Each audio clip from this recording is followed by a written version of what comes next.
Atlanta is a pretty big production hub. Lots of TV shows are filmed out here. There's The Walking Dead, there's Stranger Things, there's MacGyver, The Resident. These are just to name a few. I've worked on all 4 of those shows, by the way, so I'm just giving you a brief rundown of some of the shows, some of the bigger budget shows that I have worked on. I'm part of the local union, so I am able to work on both union shows and non-union shows, because it's a right-to-work state. I have day played on those shows. I'm not full-time on any TV show, so a lot of what I've done is just day playing. I did a commercial with Shaq recently, commercial with Chase Elliott, the NASCAR driver for Mountain Dew, interviews with Charles Barkley for a documentary, interview with the CIO of AT&T at Mercedes-Benz Stadium. Over the past year, I've also done several feature films full-time, but they were shorter shoots. They were month-long shoots where I was either the boom op or the sound utility working with the sound team.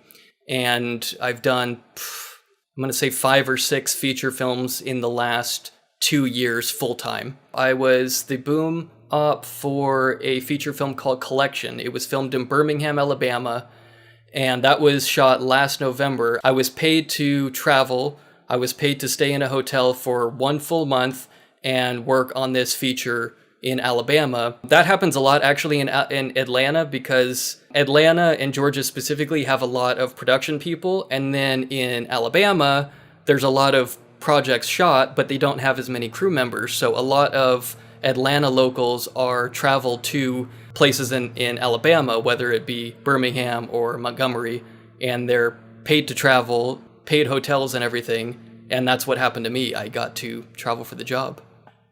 If I think back to 4 years ago, when I was joining Friends in Film and I was just getting started in the industry, one of my big goals was to get paid to travel for the job, because I love to travel.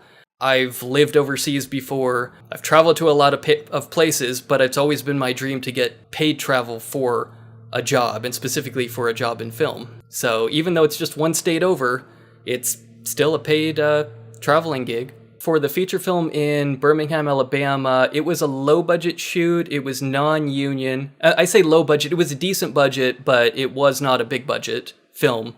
And I was getting paid $22 an hour as a boom op. So that was not a high-paid job for what I was doing, because a boom op could potentially make double that. Like $40 an hour is more so the rate for a boom op for a union show or a union feature. 22 is not bad, paid the bills that month. Oh, you bet. I mean, that's what I love, because when we're starting off, thank goodness we've got opportunities like this. 22 an hour is great when you're learning. They don't expect you to be perfect. They don't want any mistakes, but that's a learning rate. And there's a lot of that stuff out there. So thank goodness. But yeah, $40, $50, even $60 an hour is what you can get out in Los Angeles. So pretty good.